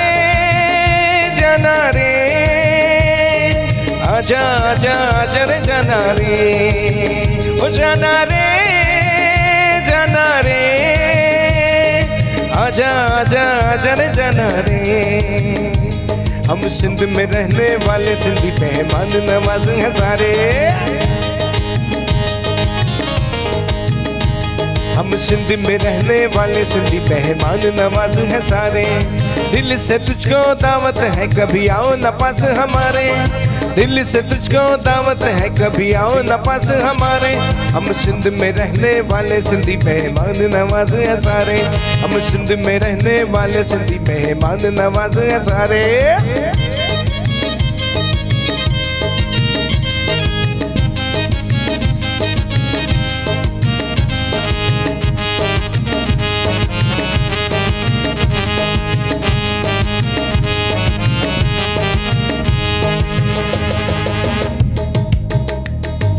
अपनी गाड़ी रियो निकालूं, साथ में जाना तुझको बिठा लूं।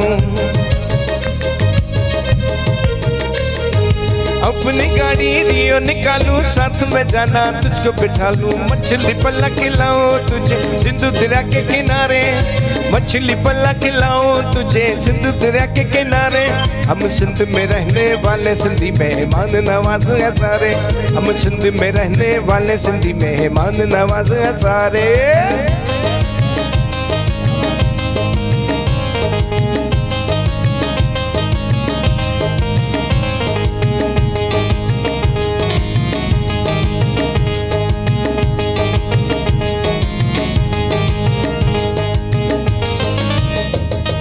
आंखों की पलकों पर तुझको बिठा लूं, दिल की बातें तुझको सुना दूं।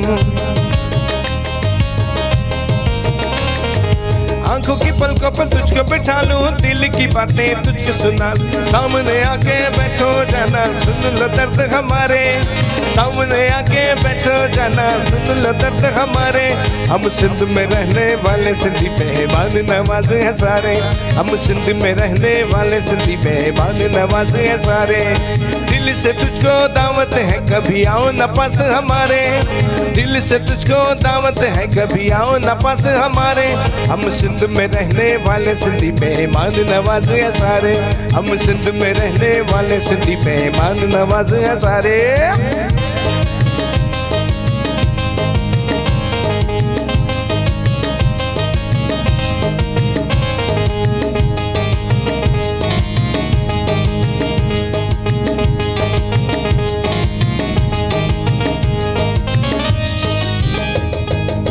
मेरी जाने प्यार करेगा, मेरी जाते इंतजार करेगा। मेरी जाने प्यार करेगा, मेरी जाते इंतजार करेगा। कराची से कश्मीर तक दिखाऊं सारे नजारे, कराची से कश्मीर तक दिखाऊं सारे नजारे। हम सिंध में रहने वाले सिंधी मेहमान नवाज हैं सारे, हम सिंध में रहने वाले सिंधी मेहमान नवाज हैं सारे। दिल से तुझको दावत है कभी आओ न पास हमारे, दिल से तुझको दावत है कभी आओ न पास हमारे। हम सिंध में रहने वाले सिंधी मेहमान नवाज हैं सारे, हम सिंध में रहने वाले सिंधी मेहमान नवाज हैं सारे।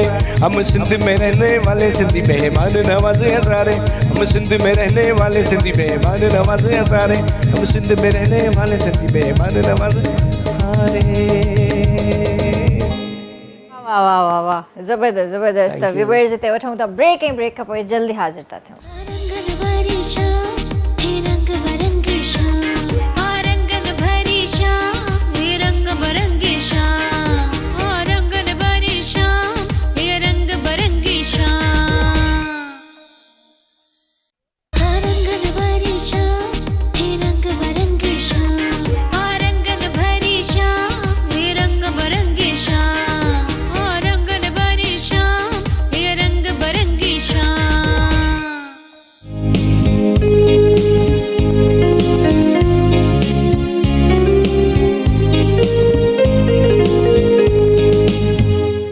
तव्हांखे भलीकार कंदासीं रंगन भरी शाम में। तव्हां बि असांजे प्रोग्राम में शामिल थी सघो था, असांखे कॉल करे सघो था। सर, इलाही ॻाल्हियूं त मतिलबु क्लाइमेट ऐं इन हवाले सां थी वियूं, कुझु डिफरेंट ॻाल्हियूं बि कजनि ऐं डिफरेंट ॻाल्हियूं इहे कजनि त तव्हां पंहिंजो जेको फ्री टाइम आहे कीअं स्पेंड कंदा आहियो, फ्री टाइम में तव्हांजी हॉबीज़ छा आहिनि? जो हॉबीज मोबाइल ते गेम खेॾणु। क्यूट। कहिड़ी गेम खेॾंदा आहियो? घर वारी सां जहिड़ो करणु। सही। ठीकु आहे। ऐं कुझु थोरो घणो बुक्स पढ़। ओके। कोशिशि कंदो त क़ुर जो घटि में घटि हिकिड़ो जेको आहे उहो पैराग्राफ जेको आहे उहो तर्जुमे सां सुबुह जो पढ़ा, माशाल्लाह थोरी घणी वॉक करणु। सही ऐं हाणे जेको आहे सो ज़िंदगी उहा फ्रीलांस वारी गुज़रे पई, त स्ट्रेसफुल अलहमदिल्ला कोन्हे हाणे कमु, सही सुकून वारी ज़िंदगी आहे। माना मक़सदु उन तरीक़े सां हिकिड़ो जेको वक़्तु गुज़री वञे, हक़ीक़त में अलाह साईं जो शुक्र आहे जो पंहिंजे ॾिसो न बिना कंहिं गोरीअ जे, बिना कंहिं माना माशाल्लाह, ड्रिंक जे हा, निंड अचो थी वञे, पंहिंजे उथनि ईअं अलहमदिल्ला अलाह साईं हलाए थो, फेराए थो, उथारे थो, सेहतमंद औलाद सां अलाह साईं नवाज़ियो आहे। माशाल्लाह, टे ॿार आहिनि, उहे माशाल्लाह पंहिंजी सेहतमंद ज़िंदगी गुज़ारीनि था। ज़ाल माशाल्लाह लाइफ पार्टनर जेका आहे उहा पढ़ियल लिखियल आहे, शी इज़ इंजीनियर माशाल्लाह बाय एजुकेशन बट सही। Full time house wife.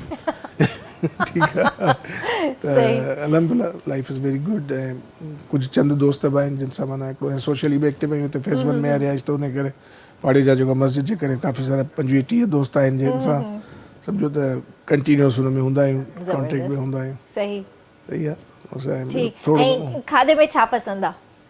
खाधे में हूअं त घणो कुझु पसंदि हो, पर हाणे शुगर जे करे जेको आहे सो हाणे घणी शयूं छॾे ॾिनियूं आहिनि। बाक़ी एग्स वग़ैरह आहिनि उहे थिया, गोश्त थियो, उहे सही। नॉर्मली ऐं पाण कुकिंग कंदा आहियो? कढ़ाई कंहिं वक़्त में ठाहींदो, हाणे अच्छा। घर वारी माशाल्लाह उहा एतिरी वैरायटी सां उहो ठाहींदी आहे, सही ऐं त जंहिंजे करे पोइ माना मुंहिंजे कुकिंग जी का नौबत अचे कान थी हाणे। वाह, मतलब तव्हांखे कुकिंग ईंदी आहे थोरी घणी बि? पोइ शुरू में कुझु साल कराची में अकेलो Bachelor रहियोसि, रहिया हा, त उन जे करे जेको आहे सो माना उन वक़्तु शामी कबाब ईंदा उहे ठाहे खाई पोइ छॾिया। तव्हांजे घर वारनि सोचियो हूंदो त हाणे वधीक न हे कुकिंग में इंट्रस्ट थी वञे, हिन खां बहितर शादी कराए छॾियोसि। त आउं बि इत्तेफ़ाक़ सां I was also the only son of my father, अच्छा माशाल्लाह। अकेलो हुउसि, त उन करे पोइ वरी शादी थी त उन खां पोइ ॿार थी विया, सही बैंक जी busy नौकिरी life। वरी छॾी, उन खां पोइ जेको आहे सो माना ज़िंदगी गुज़रंदी रही। बहरहाल सही। नेचर जे क़रीब अचण जी काफ़ी क़ीमत बि अदा करणी पई। पर तव्हांखे इहो शौक़ु कीअं थियो त मतलब एतिरो तव्हां नेचर सां इहो मूं involve साईं सां थी ॻाल्हि वञो? कई पिए त माना आउं बेसिकली 6-7 क्लास में हूंदोसि त मुंहिंजो अधु मथो अछो हूंदो, ज़ुकाम नज़लो साइनस जे अस्थमा, करे। हा इन जे करे। पोइ वरी Okay। जेको आहे मूंखे हिकिड़ो दोस्त हो मुंहिंजो, टेक्सटाइल जो क्लाइंट हो मुंहिंजो, ज़फ़र अली साहब, उहो मिलियो। उहो पोइ मूंखे जॾहिं कॾहिं इनहेलर वठंदे ॾिसंदो, कॾहिं टेबलेट्स खाईंदे ॾिसंदो, त पुछंदो हुई छाजे करे थो वठी, ॿुधाईंदुसि मूंखे साह जी तकलीफ़ थी थिए, त हुन मूंखे पुछियो त चई त माना इहे शयूं तूं छॾ, छो जो इन्हनि जे करे ई तूं बीमार आहीं। त मुंहिंजो भई इहे त रिलीफ थियूं ॾियनि, ऐं त चईंदो माना असां पोइ आहिस्ते आहिस्ते हुनजे बहरहाल सम्झाइण खां पोइ नेचर जे तरफ़ आयुसि। हुन मूंखे सम्झायो त भई अहिड़े तरीक़े सां तूं जॾहिं तोखे एस्थमेटिक अटैक थिए या ज़ुकाम नज़लो थिए त हिकिड़ो 2 ॾींहं आराम करे वठंदो कर, नेचुरल शयूं खा, मिक्स वेजिटेबल्स खाओ, थूम ऐं अदरक इन जो इस्तेमालु वधीक करियो, हल्दीअ जो इस्तेमालु करियो, उहे शयूं करनि त उन सां आहिस्ते आहिस्ते रिलीफ मिलणु शुरू थियो। Okay। उन खां पोइ हिकिड़ो वक़्तु आयो जॾहिं हुन मूंखे चयो त ऑर्गेनिक शयूं जेको आहे सो खा, त मुंहिंजो ऑर्गेनिक शयूं मिलंदियूं किथां, उहो चई त उहे पाण वञी ॻोल्हि। त अच्छा, हुन माण्हू जी सॼी ज़िंदगी जेका गुज़री जवानी, उहा गुज़री हुई हिमालय जे पहाड़नि में, अच्छा ऐं he was botanist basically. Okay. ऐं हुन जेके पाकिस्तान में यूनाइटेड नेशन जो प्रोजेक्ट हो 60s में, उन में कमु कयो, जंहिंमें इहो त तव्हांजे समुंड खां वठी ऐं हिमालय जे पहाड़नि ताईं जेके जेके वण आहिनि उन्हनि में उन्हनि जी केमिकल कंपोज़िशन छा आहे, उन में कहिड़ा कहिड़ा बेनिफिट्स आहिनि। ऐं सेंडोज़ जो हू एंटी कैंसरस ड्रग्स जो जेको आहे सो उन ते जॾहिं कमु पियो थियो त उन में उन्हनि जो ई हूंदो, बोर्ड जो मेंबर हूंदो, त उन जी महिरबानी अलहमदिल्ला थी। त पोइ उन माण्हूअ उहो इंट्रोडक्शन ॾिनो, उन्हनि शयुनि जे लाइ सम्झाई, पोइ ऑर्गेनिक शयुनि सां उन मुतारिफ़ करायो। पोइ हिते ऑर्गेनिक शयूं मिलियूं कोन पे, पोइ वरी हिकिड़ो शादीअ जे फंक्शन में किथे हुउसि त हुते किन 2 माण्हुनि ऑर्गेनिक जे बारे में ॻाल्हायो पिए, सही त मूं ॿुधी उन्हनि वटि बीह रहियुसि। मुंहिंजो भई तव्हां ऑर्गेनिक जे बारे में पिया ॻाल्हि कई, त उन में हिकिड़ो हबीब चन्ना साहब इत्तेफ़ाक़ सां उहो बि हिते फेज़ 1 में ई असांजे पाड़े में ई रहंदो आहे, त उहो मिलियो। उन ॿुधायो त किंग्स टेक्सटाइल वारनि जो प्रोजेक्ट हो, जंहिंमें तक़रीबन 5-6 हज़ार एकड़ ज़मीन ते ऑर्गेनिक कॉटन ग्रो कंदा, वे बैक टू 2005-6 जी ॻाल्हि पियो ॿुधायो। अच्छा अच्छा त उन खां पुछियुमि त मुंहिंजो हाणे खाइण पीअण जूं कहिड़ियूं शयूं मिली सघनि थियूं, वेजिटेबल्स वग़ैरह, त हुन ॿुधायो त जीअं असां वटि जॾहिं कॉटन क्रॉप लॻाईंदा आहिनि त उन में असीं भिंडीअ जो फसल विच में लॻाईंदा, हुनजो पेस्ट जेको आहे कीड़ो आहे उहो हुन ते न वञे ऐं भिंडीअ ते अची वञे, उहो सेम फैमिली वारो आहे, त कीड़ो हुन ते सिमिलर अटैक कंदो। त मुंहिंजो हाणे भिंडियूं मिलणु शुरू थियूं। उन खां पोइ मुंहिंजो ॿियो छा त चई त जॾहिं ऑफ सीज़न हूंदो आहे, जॾहिं कपहि लही वेंदी आहे, उन खां पोइ कणिक इन्हनि ॿनियुनि में पोखींदा आहिनि जिते को केमिकल फर्टिलाइज़र कोन्हे लॻल, पेस्टिसाइड कोन्हे लॻल। पोइ उते ई उहा कणिक माना खयमि, वठी अचणु शुरू कयमि। पोइ हिते पंहिंजे घर लाइ पीआईंदोसि, पोइ दोस्तनि खे बि जेको आहे चवंदोसि यार मूंखां वठो ई। वरी 2006-07 में असांजो हिकिड़ो मुंहिंजो हमज़ुल्फ कैनेडा में रहंदो हुन वक़्तु, त हुनजो हिकिड़ो दोस्त हो तारिक सुरैयो साहब, उन हिते क्लिफ्टन में मोहताज़ जे साम्हूं हिकिड़ो दुकानु खुलियो, हेल्थ फ्रॉम नेचर। त उहो आयो पे तारिक साहब हेॾां, त वरी उतां हुन फारूक साहब मुंहिंजो हमज़ुल्फ हुन हुनखे ॿुधायो त असीं भई कमु करे पियो, तव्हां जेको मिलजोसि। उहो मिलियो त वरी हुन हिकिड़े नए शइ जो ॿुधायो, हुन खीर जे बारे में ॿुधायो त खीर एतिरो ख़तरनाक आहे जो तव्हां सोचे नथा सघो, जिन जानवरनि खे जेके इंजेक्शन्स लॻनि था, जानवर ॿधल रहनि था। त उन ई दौर में वरी 2007 में जून जुलाई में ट्यूसडे रिव्यू ईंदो हिन जो डॉन जो, उन में जेको आहे सो सॼो में जी तस्वीर छपियल हुई, हुन ते उन्हनि सॼा ॿुधाया त भई हिननि खे ही केमिकल्स लॻनि था, उन्हनि जा रिएक्शन्स ही आहिनि। पोइ वरी मुंहिंजी नंढी धीअ खीर में खीर पीअंदी त हुनजे लाइ मूं इहा तगोदो शुरू कई त भई जेको केमिकल फ्री मिली वञे खीर, उहो कोन मिलियो। पोइ मुंहिंजो अचणु वञणु बलूचिस्तान हूंदो हिन कणिक जे हवाले सां, बीडियुनि जे हवाले सां। पोइ उते वरी मूं पहिरियां 2008 में पंहिंजो फार्म उते एस्टेब्लिश कयो। त उते ई सम्झो त हुन हार्मोन इंजेक्शन फ्री नेचुरल तरीक़े सां माना प्रोड्यूस करे, उहो माना हर ॿिए ॾींहुं वञी उते पाण खणी ईंदोसि शुरू में। पोइ ईंदो क्वांटिटी वधीक हुई, पोइ दोस्तनि यारनि खे मिंथो मेड़ू करे आस्ते आस्ते लॻायोसीं। हाणे मतलब तव्हांजो बिज़नेस डेवलप थियो? हा, ईअं माना मक़सदु आहे। हाणे बि जेको आहे ॾिठो वञे त प्रॉफिटेबिलिटी घटि आहे, सोशल सर्विस वधीक आहे, छो जो माण्हुनि में उहो शऊर कोन्हे। ऑर्गेनिक शयूं महांगियूं पवनि थियूं त माण्हू उहो प्राइस पे करण लाइ तयारु कोन्हनि, छो जो हेल्थ बेनिफिट उहो आहे जेको बाज़ारि नज़र कोन थो अचे। हाणे ॾिसो तव्हां पाणी जी बोतल हींअर वठो, 150 रुपए जी पाणी जी बोतल थी तव्हांखे मिले, उन में रॉ मटीरियल छा आहे? Simple plain water. हाणे उन शइ जे पोयां जेको आहे सो माना हिकिड़ो एफर्ट्स करणु, उन शइ खे प्रोड्यूस करणु, ओतिरी मोट कान्हे, ओतिरो माण्हुनि में शऊर कोन्हे। पर बहरहाल उहो पंहिंजे तौर ते जेतिरो थी सघे थो ओतिरो माण्हुनि खे अवेयर करण जी कोशिशि करियां पियो। ऐं ख़ासि तौर ते सीड्स वारे हवाले सां, नेचर जे हवाले सां। वरी विच में बुखारी कंपोस्ट वारनि सां तालुक़ु शुरू थियो। रफ़ीक ख़ान साहब जेको आहे हुन CEO आहे बुखारी ट्रेवल्स जो, ऐं त उन्हनि जो इहो प्रोजेक्ट हो कंपोस्ट वारो। त हाणे असांजे ॿनियुनि खे जेको आहे हाणे बिना यूरिया, बिना DAP ऐं बिना हिननि भाड़नि जे हाणे का शइ कान थी पोखे सघिजे, त उनखे प्रोमोट करणु शुरू कयमि त भई माण्हुनि खे जेको आहे सो, ऐं जिते जिते उनखे कयोसीं त हाणे तव्हां दुबारा पंहिंजी ज़मीनुनि खे यानी उहो कुदरती अमल में आणियो ऐं उन पासे वठी अचो। उन में एफर्ट्स करियां पियो, 6-7 साल थिया उन ॻाल्हि में कमु करियां पियो। लॻा पियूं पंहिंजी यानी आयर जेको थी सघे तो सुठी ॻाल्हि आहे। ईअं एक्टिविटीज़ रहण घुर्जनि, कुछ ना कुछ करण घुर्जे। सर आप ये बताइए कि हम यूथ को कैसे मोटिवेट करें कि वो भी, मतलब अब तो खैर बहुत सारी यूथ बाहर चली गई है हमारी, और जो यहाँ पर है उनके लिए आप क्या कहना चाहेंगे कि वो किस तरह बाहर जाके स्टडीज़ करें, और आप किस तरह पहुँचे थे? आपने तो वो खैर बता दिया कि आपकी फैमिली वहाँ थी। मेरा तो एक डिफरेंट स्टोरी है, मगर ये है कि ये गवर्नमेंट लेवल पे प्लानिंग होनी पड़ेगी। देखो पहले तो आप बिजनेस से पूछें, अब तो गवर्नमेंट जॉब्स तो दिन ब दिन कम हो जाएंगी, ऑलमोस्ट नेक्स्ट टू जीरो हो जाएंगी। तो जो भी गवर्नमेंट एम्प्लॉयमेंट पे आप डिपेंड कर रहे हैं, you just forget about it, that's not going to happen. ये सारे प्राइवेटाइजेशन स्टार्ट हो गया and it has to be done. दूसरी बात यह है कि आप बिजनेस से पूछें कि जी आप एवेलुएट करें कितने MA होंगे, कितने IR वाले चाहिए, कितने आपको केमिकल चाहिए, कितने इंजीनियर्स चाहिए, तो you have to see that. उसके हिसाब से आप रिसोर्स, क्योंकि इसमें आपका पैसा जा रहा है। NED वगैरह या यूनिवर्सिटी जो होते हैं तो गवर्नमेंट फंड्स दैट मनी। पहले तो बहुत नेग्लिजिबल लेते थे, अब शायद कुछ पास ऑन कर रहे हैं। तो you have to determine that. उसके अलावा आपको या तो स्किल्स करनी पड़ेंगी, बेशक वो कारपेंटर बन जाए या ऑटोमोबाइल इंजीनियर बन जाए, whatever, you know, refrigeration, AC वगैरह। एंड फिर आप देखें कि हमारा जो IT का जो है इस $2-2.5 बिलियन का एक्सपोर्ट है। सऊदी अरेबिया का 115 एक टाइम पे था, $115 बिलियन, जबकि इंडिया का 160 IT का था। अब इंडिया का तकरीबन 300 बिलियन IT एक्सपोर्ट है, जबकि हमारा 3 बिलियन भी बड़ी मुश्किल है। हम बात करते हैं जी खड़े होके, देखिए तकरीर के लिए तो बड़ा अच्छा लगता है, ऑप्टिक्स के लिए बड़ा अच्छा लगता है, ये सुनने बड़ा कि जी ये हो जाना चाहिए, ये भाई हम कोई यहाँ कोई जादूगर थोड़ी हो जाना चाहिए, वो हमें नहीं करना है, we have to do it. तकरीर पे तो बड़ी तालियां होती हैं कि जी 100 बिलियन हो जाना है, that doesn't mean anything, that is इमैटेरियल, ये सुनना ही फजूल है। You have to make sure that you create that enabling environment for that. आप ये बताएं, एक पहले हमारे ज़माने 5 ईयर प्लान बनते थे पुराने पाकिस्तान में, इस तरह बनाएं कि जी हर ईयर आपने कितना करना है, नेक्स्ट कितना करना है.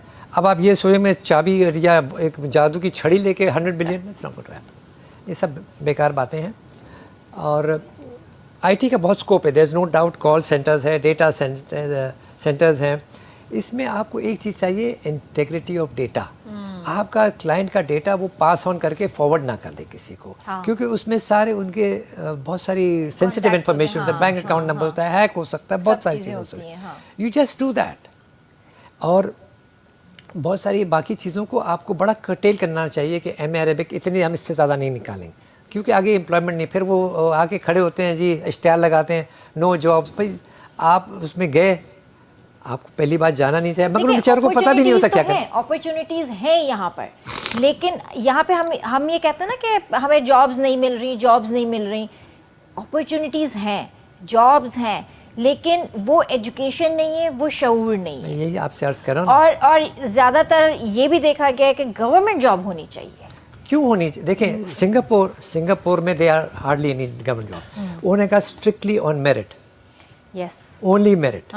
मलेशिया में जहाँ पर ये होता था, ये इनको मलेशियंस को, वहाँ चाइनीज़ ने टेक ओवर कर लिया. नॉर्थ अमेरिका में रेड इंडियंस थे, उनको जी वो कि जी हमने इनको डिस्टर्ब कर दिया, तो उनके लिए रिजर्व्स बनाए, जिस तरह एक इलाका बनाया कि वहाँ कानून भी नहीं लागू होता, उन पे केस भी नहीं हो सकता. वो सिगरेट उनको मिलती है पैकेट $3.5 पर पैकेट, हम बाहर लेते हैं $15 पर पैकेट. उनके लिए बहुत सारी इमारत हैं नेटिव्स की, मगर उसके साथ काम क्या खराब हुआ है? कोई ड्रग एडिक्ट है, कोई क्या है, उल्टे सीधे कर वो ख़राब करने की बात है. देखिए बहुत सारी बुराइयां हर एक में होती हैं, कोई अच्छाइयाँ भी होती हैं. अब यूएई में जो यहाँ उसके जो रूलर हैं, वो 7 बजे दफ्तर पहुँच जाता है, जबकि दफ्तर 9 बजे लगता है. जब वो 7 बजे गवर्नमेंट में पहुँच जाता है, तो आप डर के मारे 7:15 बजे आते हैं. That man is awake, late से 4-5 घंटे मुश्किल से होता है. He is very active, is about 72-3. अब MBS को देख ले सऊदी अरेबिया में, वो सारे वो जो फ्री शिप और वो कफालत और ये सब चैप्टर क्लोज. औरतें भी जॉब कर रही हैं, मर्द भी कर रहे हैं, उनके रिपोर्ट्स बनते हैं, और वो अगर मिसिंग होंगे they can be fired. So if you don't have that merit system, this is not going to work. China में ही देखें ना कि जो कुछ भी होता है, करप्शन होता है, उसकी चली जाती है, गर्दन चली जाती है. So you have to have ruthless accountability. इंशाल्लाह हो जाएगी, हम भी उम्मीद कर सकते हैं. लेकिन करते करते मेरी इतनी उम्र हो गई. नहीं, होप फॉर द बेस्ट. या of course I hope for the best. है ये कि कुदरती तौर पे एक वक्त आएगा, ठीक है ना, एक वक्त आएगा कि देखिए नेचर का एक्शन डिलेड ज़रूर होता है, ख़त्म नहीं होता कभी भी, जितना भी आप कर लें. हम जो कुछ अभी कर रहे हैं, और ये आने वाली जो जनरेशन है, अगले 5-7 साल के बाद हमारे यंगस्टर्स की तादाद हो जाएगी 95 to 98%. ठीक है, हम लोग तो दब गए, हम लोग तो दबा दिए गए, ना बोल सके ना चल सके. लेकिन वो जनरेशन किसी के काबू में आएगी नहीं. उसकी वजह ये है कि उनका सर्वाइवल, ठीक है ना, इसी में देखिए मैंने आपको उस वक्त जिक्र हो रहा था, मैं 2005-6 की बात कर रहा हूँ शायद. गैलप ते हिकिड़ो नंढड़ो सही, U understand? Yes of course, 100%. Gallup जो हिकिड़ो नंढड़ो ईद उल अज़हा जे मोकिलुनि में हिकिड़ो सर्वे आयो, हुन में माण्हुनि खां हिकिड़ो सुवाल पुछियो त आप क्यों परेशान है, जंग जी रिपोर्ट्स पे ॿुधायो. तो 12% माण्हुनि या 13% चयो त असां फैमिली रीज़न से करे परेशान आहियूं. 12-13% जवाब कोन ॾिनो, उन्हनि पार्टिसिपेट कोन कयो. 7% माण्हुनि उन वक़्तु चयो त असीं सिक्योरिटी रीज़न से करे परेशान आहियूं. 67% माण्हुनि चयो त असीं इकोनॉमिकल रीज़न से करे परेशान आहियूं. 67%. अच्छा, मैं उस वक्त दोस्तों को कहता था कि यार देखो, मेरे बच्चे के हाथ में रोटी है, 7 बच्चे उसके सराउंडिंग में भूखे बैठे हुए हैं, मेरे बच्चे को खाने देंगे? नेवर. ठीक है, वो 20 साल पहले की बात कर रहा हूँ. अॼु जेकॾहिं उन डेटा खे खणंदो, it goes far beyond that. This is a very dangerous. अच्छा, हाँ, यह सिचुएशन जीअं मैंने उस वक्त कायदाबाद की, मैं आपको यानी कोविड के ज़माने की बात बता रहा था. कोविड में हिकिड़ो ट्रक आयो हो राशन जो, कायदाबाद वारी ब्रिज सां गॾु, हुन जे पोयां हज़ारे माण्हू हुआ, हिकिड़े ट्रक जे पोयां. बिल्कुलु. ठीकु आहे. हाणे जेॾीमहिल उहा एट लार्ज सिचुएशन तव्हां वटि क्रिएट थी वई और मैं सबक हासिल करणु खपे असांखे। न No, उहो no, सबक no, असीं no, कीअं you are कंदासीं? waiting for disaster. न उहा तव्हांखे सबक मिलंदो तॾहिं जेॾीमहिल अल्लाह न तंगे करे। न अलाह ॾिसो सही सिधी ॻाल्हि आहे हिते थोरी देरि जे लाइ घणा 7-8 माण्हू त आहियूं न ऐं हिते हिकिड़ी शइ खां वेठो ही ॿार मूंखे छॾींदा वेठा आहिनि जेके हिते ऐं हिननि जे खाइण लाइ का शइ न ॾियां सही या त हिननि सां शेयर करियां सही ॻाल्हि आहे। जेसि ताईं ॾिसो न हींअर थिए छा पियो कंसंट्रेशन ऑफ वेल्थ हिकिड़े पासे बेइंतिहा घणो हाँ ॿिए पासे जेको आहे सो त इहो माना Less. इहा शइ जेॾीमहिल पलटजंदी न त उन खां पोइ It's going to तव्हां be very dangerous. मक़सदु का शइ रहंदी कान्हे पोइ इहो सैलाब आहे उहो सैलाब रुकणो कोन्हे पोइ बस अल्लाह साईं सभिनीनि खे हिदायत ॾेई पंहिंजे हिफ़्ज़ो मान में रखे असां दुआ ई करे सघूं था त अल्लाह साईं न, दुआ बहितरी जी तरफ़ अचूं। सो वॾी महिरबानी सर, तव्हां पंहिंजो कीमती वक्त ॾिनो। Thank you so much sir for coming and joining us sir. बहुत अच्छा लगा आपसे मिलके और बहुत सारी दुआएं नेक तमन्नाएं आपके साथ हैं और जो भी आपका यहाँ पे वक्त गुजरे बहुत अच्छा गुजरे, एंजॉय करें। और लास्ट में कोई मैसेज देना चाहेंगे? बस मैं तो दुआ कर सकता हूँ कि हमारे हालात हम लोग उस तरफ सोचना शुरू कर दें कि इम्प्रूवमेंट करें। इंशाल्लाह let's hope for the best. जी सर, कोई मैसेज? बसि मुंहिंजो इहो ई मैसेज हूंदो त कुदरत ॾांहुं मोटी अचो ऐं नेचर खे डिस्ट्रॉय करणु बंदि करियो, न त नेचर जेको डिस्ट्रॉय कंदी न उहा नाक़ाबिले बर्दाश्त हूंदी। असांखां सही ॾिसो माना मामूली माचिस जी तीली सही सघूं था, उनजी बाहि बत ते नथा सही सघूं न। त जेॾीमहिल कुदरत जो जेको अचे थो न जीअं सैलाब आयो जेको 2-4 साल पहिरीं 2022 में ठीकु आहे, ॾिसी वठो उनजो छा रिज़ल्ट आहे। 11-22 वारा जेके सैलाब आहिनि वाकई ये ठीकु सभु आहे शयूं आहिनि। त इहे उन खां पोइ हाणे तव्हांजा जेके माना ग्लेशियर्स जो जेको कुझु थिए पियो मेल्टिंग पॉइंट थी वई आहे, उन खां पोइ तव्हांजा रिसोर्सिस उहा ई ॻाल्हि आहे त तव्हांजी फ्लड इरीगेशन जे करे पाणी जो बेताज इस्तेमालु, ज़मीनुनि जी कैपेसिटी तव्हांजी माना प्रोडक्शन जी ख़तमु थींदी पई वञे। त जेतिरो जल्दी थी सघे नेचर ॾांहुं मोटी अचो। ऐं ख़ासि तौर ते मुंहिंजो ज़मींदारनि जे लाइ, ऐं मुंहिंजे ख़्याल में वॾा ज़मींदार त उन ॻाल्हि खे शायदि अहमियत कोन ॾींदा, नंढनि ज़मींदारनि खे ऐं हारियुनि खे मुंहिंजो इहो पैगाम हूंदो त नेचुरल जेको ॿिज करे सघो था उहो पंहिंजो पाण वटि हथु करियो, जो साल 2 साल जेकॾहिं तव्हांखे का भाॼी या गाह उन जा ॿिज ॿाहिरां मिलणु बंदि थी वञनि त तव्हां सर्वाइव करे सघो। सही, उन खां सवाइ तव्हांजो को सर्वाइवल कोन्हे, यानी नेचर ॾांहुं वापसि अचण खां सवाइ। उहो जीअं ॿार खे मार मिलंदी आहे, माउ ॾांहुं ॾोड़ी ईंदो आहे, ओड़ी तरीक़े सां जेको तव्हां नेचर खां सवाइ तव्हां वटि का जाइ पनाह कान्हे। बिल्कुल सही ॻाल्हि आहे, बिल्कुल सही ॻाल्हि आहे। जी सुहेल, तो फिर लास्ट में आप हमें कुछ सुनाएंगे? खरी खरी मत सुनाना भाई, गाना सुना देना। मैं सुनाने ही मैं आया। इजाजत ले लूं? जी पक्की बात है? इजाजत ले लें। चलें जी व्यूअर्स, त इंशाल्लाह तव्हां सां मंडे ते मुलाक़ात कंदासीं, छो त वीकेंड आहे। वीकेंड पंहिंजो सुहिणे नमूने सां इंजॉय कयो ऐं पंहिंजी दुआउनि में हमेशह असांखे यादि रखिजो। तेसीं ताईं पंहिंजे प्यारनि जो तमामु घणो ख़्यालु रखिजो। मूंखे RBS जी पूरी टीम खे ॾींदा इजाज़त। अल्लाह हाफ़िज़ जी।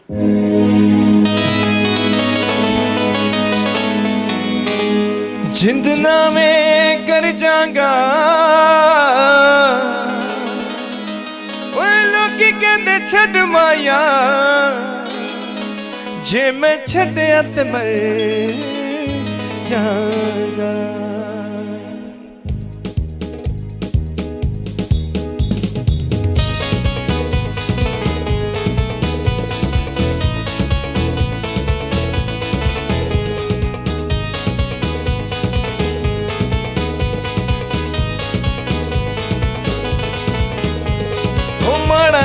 माड़ा सैया जो है, ओ माड़ा सैया जो है, कुछ भी घूमे ओ साडा प्यार जो है। ओ माड़ा सैया जो है, कुछ भी घूमे ओ साडा प्यार जो है। क्यों ढोले दा क्यों मैये दा गिला करा मैं तलक बारी बिस्मिल्लाह करा, ओ बिस्मिल्लाह करा। ओ माड़ा सैया जो है।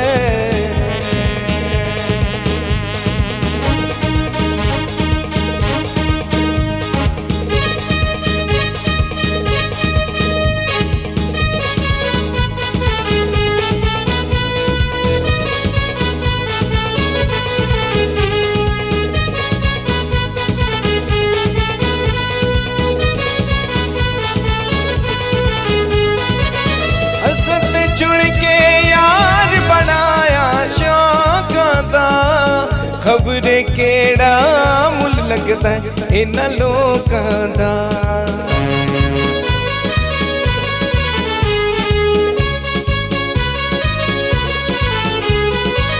हसते जुड़ के यार बनाया शौकां दा, खबरे केड़ा मुल लगदा इन्हां लोकां दा। ओ ढोला साडा फुल्ला वाला घाट जो है, ओ कुछ भी होवे ओ साडा प्यार जो है। क्यों ढोले दा क्यों माये दा गिला करा हो मैं ते लख बारी बिस्मिल्ला करा,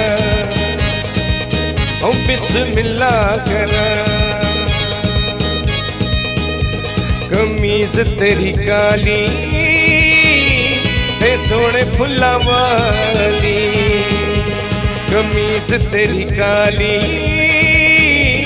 ते सोने फुल्ला वाली। भावें बसे तू लाहौर असा करेनी नी थोड़, भावें बसे तू लाहौर असा करेनी नी थोड़, तेनू लेके जाना है मियां वाली।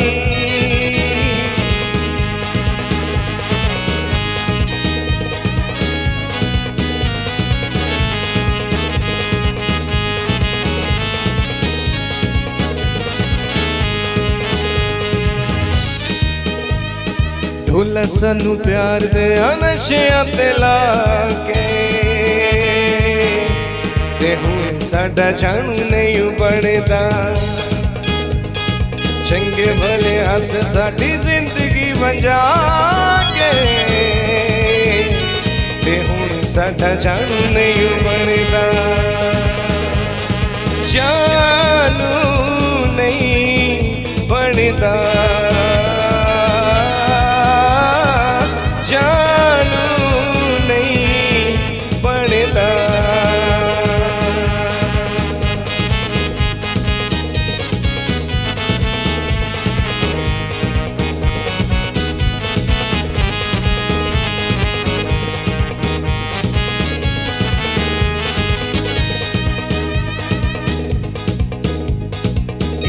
होवे मेला होवे कोई शादी, ढोला हर मौके उत्ते कसम खुदा दी।